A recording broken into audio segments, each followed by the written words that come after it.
In the studio this morning, our Superintendent of Putnam County Schools, Dr. Rick Surrency. Good morning. Good morning, Robin.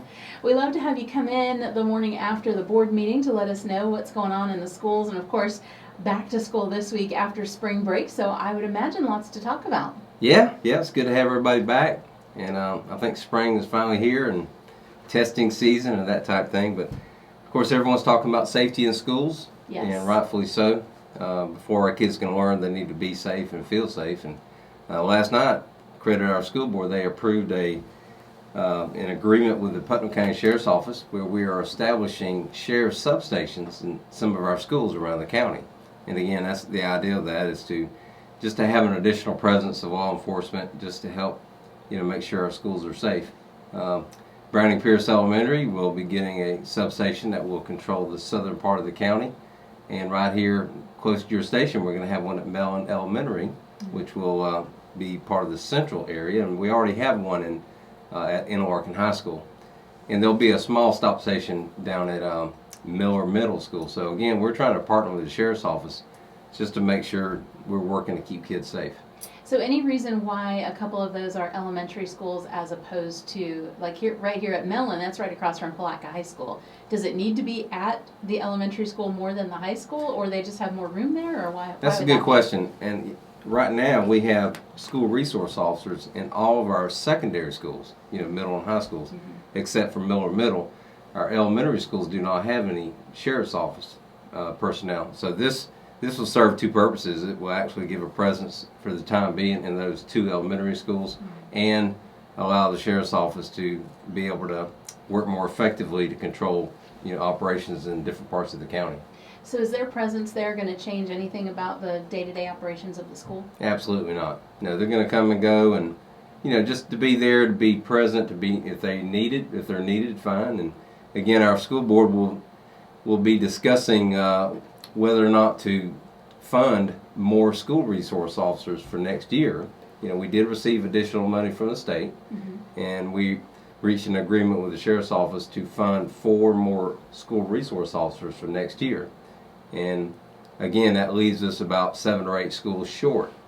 So what our school board will have to decide in the near future is if they're going to hire more resource officers, where's the money coming from? It's going to be over $1 million to do that.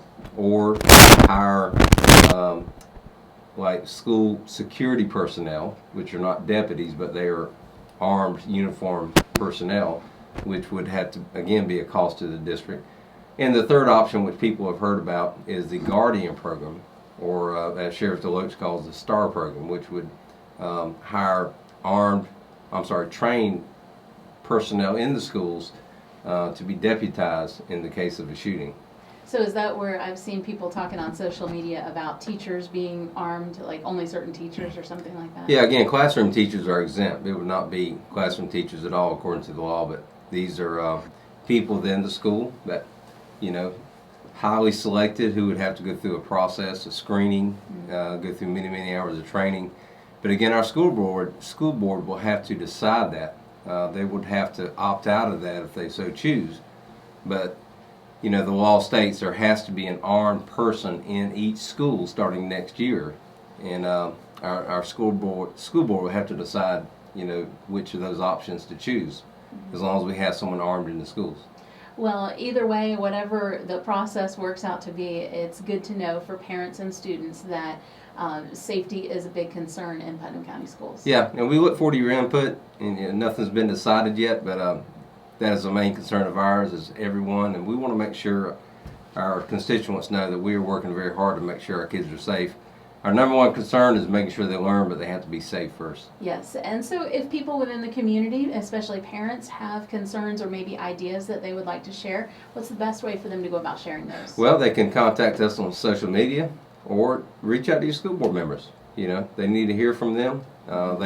They appointed or created a committee last night to receive input and recommendations about safety in our schools.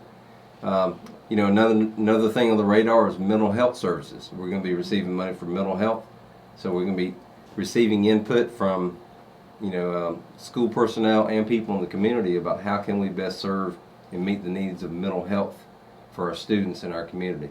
Wonderful. Well, we appreciate you giving us the update and letting us know what's going on in our Thanks, schools. Robin. Glad to be here. All right. Thank you so much for coming in, and hope everybody has a great day at school.